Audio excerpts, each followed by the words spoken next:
उसने मोबाइल उठाकर देखा। हाय फातिमा, किधर हो यार? दिल जोर जोर से धड़कना शुरू हो गया।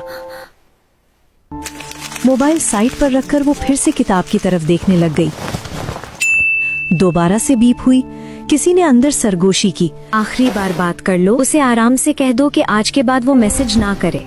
उसके आंसू बहना शुरू हो गए। उसने आंखें खोली, हाथ मोबाइल की तरफ बढ़ाया। एक और आवाज अंदर से आई। फातिमा, तुमने खुद से वादा किया था कि तुम उससे दोबारा कभी बात नहीं करोगी। किसी ने दोबारा उसके अंदर सरगोशी की। फातिमा, वो तुम्हारी बहुत केयर करता है। उस सरगोशी के बाद उसने आगे बढ़कर मोबाइल उठा लिया। फातिमा, रुक जाओ, ये ठीक नहीं है।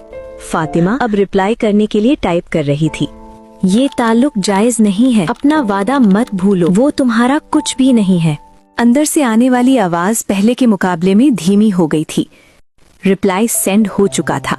फिर से नफ्स जीत चुका था। वो अपना वादा तोड़ चुकी थी।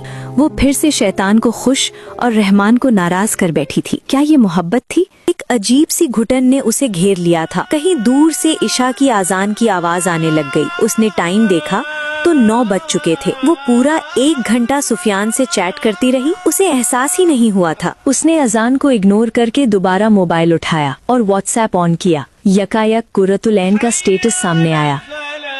हमने उनमें से अक्सर लोगों को अहद का पाबंद नहीं पाया और उनमें से अक्सर को नाफरमान ही पाया।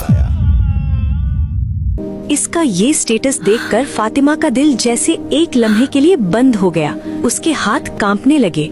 हमने उनमें से अक्सर को नाफरमान ही पाया। अल्लाह के अल्फाज थे। 7 आसमानों के पार से आए उसके रब के कलिमात, 1400 साल पहले नाजिल शुदा अल्फाज आज कैसे उसकी सिचुएशन के बारे में जवाब दे रहे थे।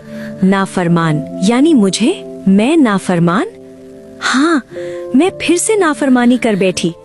मोबाइल साइड पर रखकर वो फौरन से वॉशरूम की तरफ भागी और वजू करके जाए नमाज बिछाई। आंसू ज़ारों के तार बह रहे थे। जिस्म मुसलसल कांप रहा था। आपने सही कहा, मैं नफरमान ही हूँ। मैं अपना वादा पूरा नहीं कर सकी। अल्लाह मुझे माफ कर दें। अल्लाह ताला प्लीज मुझे नफरमान नहीं बनना। मुझे भी कुरत की तरह आपकी प्यारी बंदी बनना है। अल्लाह प्लीज, मैं कमजोर हो गई हूँ, मेरे दिल को संभाल लीजिए प्लीज अल्लाह।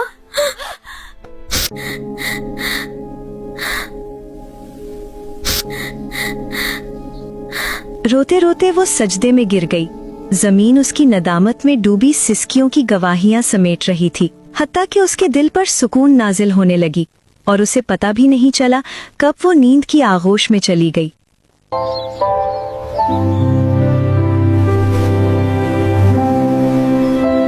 पिछली रात के वाक़े के बाद आज फातिमा यूनिवर्सिटी में लेक्चर से फ्री होते ही कुर्रतुल ऐन के पास आई थी। कल रात इतनी वाज़ेह आयत मिलने के बाद वो अब तक संभल नहीं पाई थी। मैं जानती हूँ, मैं बहक गई थी। मुझे खुद को बचाना चाहिए था, मगर अब क्या करूँ? दिल अपने इख्तियार में तो नहीं होता ना।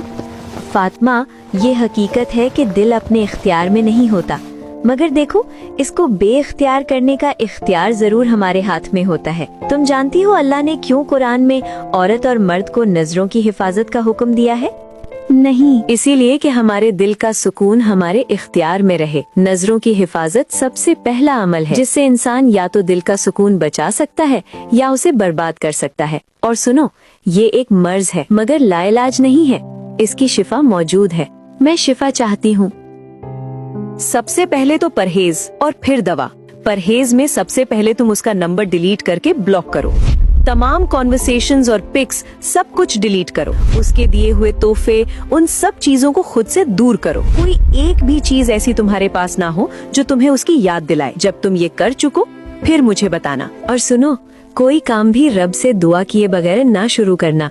2 नफल पढ़कर हिम्मत मांगना, वो जरूर देंगे इंशाल्लाह। तुम चाहती हो ना कि तुम भी अल्लाह के करीब हो? अल्लाह कुरान में कहते हैं ना, जब तक तुम इन चीजों में से जो तुम्हें महबूब है खर्च ना करोगे, तुम कभी नेकी पा नहीं सकते। अब वक्त है कि तुम अपनी महबूब तरीन चीज उसके लिए कुर्बान कर दो। उस वक्त उससे बढ़कर कौन जान सकता था कि ये सब कुर्बान करना कितना मुश्किल था, मगर उसे अल्लाह को पाना था। अल्लाह जैसी हस्ती को पाने के लिए कुछ कुर्बान ना करना पड़े, ऐसा कैसे हो सकता है? उसने खुद से अहद किया और फिर रब से दुआ की कि वो उसे हिम्मत दे।